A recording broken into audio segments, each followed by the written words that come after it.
Assalamu alaikum everyone, welcome back to my SMRs. Today hope you are jolly by the grace of Almighty Creator. Guys, I have come here because the weather is very much pleasant and it's favorable here for the video today. You know, some days ago it was very scorching heat of sun and this is the video of the time, okay? Guys, আজকে একটা নতুন part নিয়ে কিন্তু তোমাদেরকে শেখাবো। দেখো আমরা কথাগুলো বলি না সেই সময় কিন্তু কিছু প্রনাউন্সিয়েশন মানে শর্ট যে স্পেলিং গুলো আছে, shortening of the three words, এগুলো কিন্তু আমরা সবসময় ব্যবহার করি এবং সেই সব ওয়ার্ডগুলোর মধ্যে আমি একটা লিস্ট তৈরি করতে চাই। সেই লিস্টগুলো কিন্তু আজকের এই ভিডিওটার মধ্যে সবকিছু দেওয়া হবে, স্ক্রিনেও দেওয়া হবে এবং এটা স্মরণ করবেন প্রথম থেকে। দেখো আমাদের কিন্তু সবসময় পড়ে অথবা লিখে ব্রেনের মধ্যে মুখস্থ হলেও সেটা কিন্তু সারা জীবনের জন্য আমরা আত্মস্থ করতে পারি না, কিন্তু যখনই আপনি শুনবেন হয় তখন কিন্তু আর দক্ষতাকে কাজে লাগিয়ে যদি আপনি শোনেন সেটা ভক্তি সহকারে, তাহলে সারা জীবন ধরে কিন্তু মনে থাকবে। একটা এক্সপ্রেশন যদি লেখা হয় সেই লেখাটা অতটা কিন্তু মনে থাকে না, কিন্তু অনেক যে কোনো কেউ একজন কিছু কথা বললো সেই কথাটা কিন্তু সারা জীবন মনে থাকে। আসলে ব্যাপারটা হচ্ছে minds power is the best power of the world. Okay, তাই সেই জন্য আমি বলবো আপনার মনটাকে ঠিক করে যদি আজকের এই পুরো ভিডিওটা ফ্রম এ টু জেড শুনেন তাহলে আপনি কিন্তু উপকৃত হবেন। দেখো আমরা যেসব শর্টেনিং ফর্মগুলো ব্যবহার করি তার মধ্যে একটা হচ্ছে আই অ্যাম। আই অ্যামটাকে কিন্তু আমরা আই অ্যাম এটা এইভাবে বলবো না, আই অ্যামটাকে শর্টেনিং করে অর্থাৎ আই অ্যাপোস্ট্রোফ দেন এম ব্যবহার করে যেমন করে আমাদের লেখার আকারটা কম হয়ে গেছে, দেন প্রোনাউন্সিয়েশনটাও সেটাও কিন্তু কম হয়ে যাবে এবং এটা হয়ে যাবে আম। কি হবে? আম। অর্থাৎ ঠিক যেমন করে গাছে আম গাছে যেমন আম জ্বলে সেই আমের মতো করে উচ্চারণটা করতে হবে আম। Okay, so how are you? I am fine. তাহলে এইভাবে কিন্তু বলতে হবে। নেক্সট আমি যেটার কথা বলবো সেটা হচ্ছে you are. You are, we are, এই সমস্ত ওয়ার্ডগুলোর পরে যে অর্থাৎ যে সরি প্রোনাউন এবং প্রোনাউনের পরে যে আর যে ভার্বটা আসছে সেই ভার্বটাকে আমরা কন্ট্রাকশন করে ঠিক একই নিয়মে এটাকে আমরা উচ্চারণ করে বলবো উইয়ার, ইউয়ার। ওকে, মানে এখানে ইউ অথবা উই তারপরে কিন্তু অ্যাপোস্ট্রফি দেন আর ই, মানে শেষের যে লেটার অথবা লেটার্স হয়তো হতে পারে কখনো দুটো লেটার কখনো সেটা কিন্তু শর্টেনিং করে কিন্তু বলা হয় এই কন্ট্রাকশনে, ওয়ার্ড কন্ট্রাকশনের মধ্যে। Clear? I have, we have, they have, এই যে ওয়ার্ডগুলো আছে না সেই ওয়ার্ডগুলো পরে যে হ্যাভ আছে সেই হ্যাভটাকে কিন্তু আমরা হ্যাভ দিয়ে বলবো না, আমরা বলবো হ্যাভ। ওকে, তাহলে ইউ হ্যাভ যদি হয় তাহলে ইউ হ্যাভ, আই হ্যাভ যদি হয় তাহলে আভ, যদি দে হ্যাভ হয় দেন দে হ্যাভ। সো খুব সহজে মানে একেবারে আর খুব কিন্তু আপনাদের করতে হবে। ক্লিয়ার? সো নেক্সট এর পরে চলে আসবো শ্যাল। ওকে, শ্যাল। তো শ্যাল কোথায় কোথায় বসে আমরা সবাই জানি যে আই শ্যাল, উই শ্যাল, এগুলোর পরে শ্যাল হয়।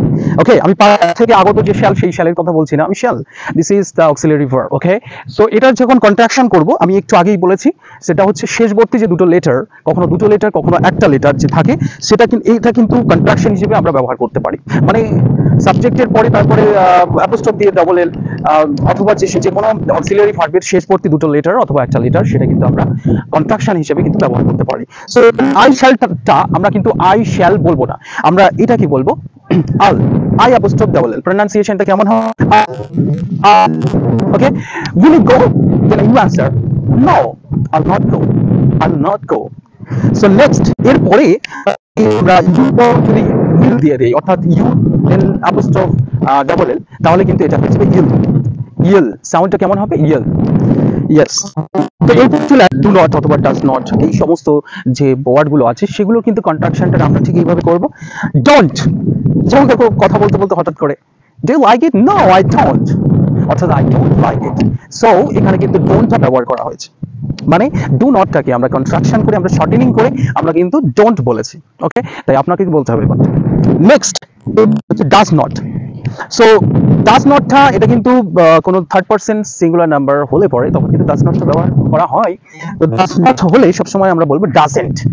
Doesn't, D O E S N apostrophe T, doesn't.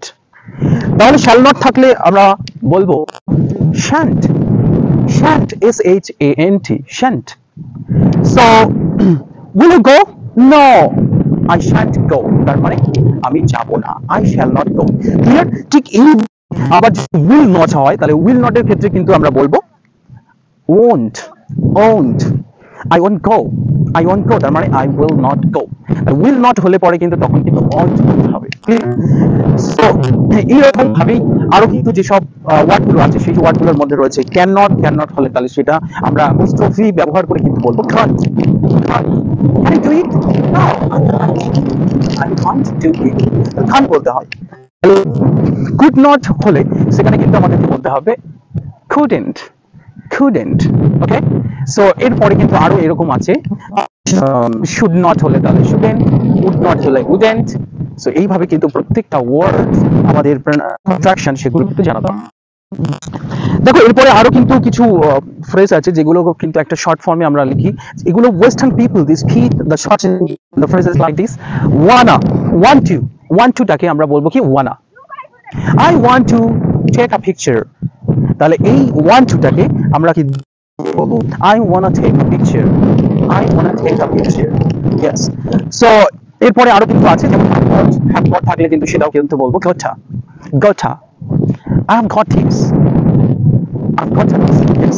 তাহলে gotta, wanna আছে gonna, অর্থাৎ going to ফ্রেজের জন্য কিন্তু আমাদেরকে বলতে হয় gonna। I'm coming, gonna এর জন্য কিন্তু আমাদেরকে বলতে হয় going to, অর্থাৎ going to থাকলে পরে তখন কিন্তু আমাদের gonna দিয়ে বলতে হয়। ওকে, I'm gonna home, তার মানে আমি বাড়িতে যাচ্ছি। yes, I'm gonna home। আসলে এটা এই সেন্টেন্সটা কিন্তু এক্সপ্যান্ডিং ওয়েতে যদি আমি বলি, এটার যদি মূল শব্দগুলো আমি ব্যবহার করি তাহলে এটা হয়ে যাবে I'm going to home। যদি হোমের আগে টু বসে না তবে গনা এর জন্য কিন্তু going to, অর্থাৎ going to এর জন্য gonna. Just remember it. So এইভাবে কিন্তু আমাদের প্রত্যেককে ইমপ্রুভমেন্টের জন্য এই শর্টেনিং ফর্মস গুলো কিন্তু ব্যবহার করা উচিত। আপনারা চেষ্টা করবেন, দেখবেন অনেক কিন্তু আপনি ইমপ্রুভ করতে পারবেন, আপনার কথা বলার স্টাইলটাকে কিন্তু চেঞ্জ করতে পারবেন। সো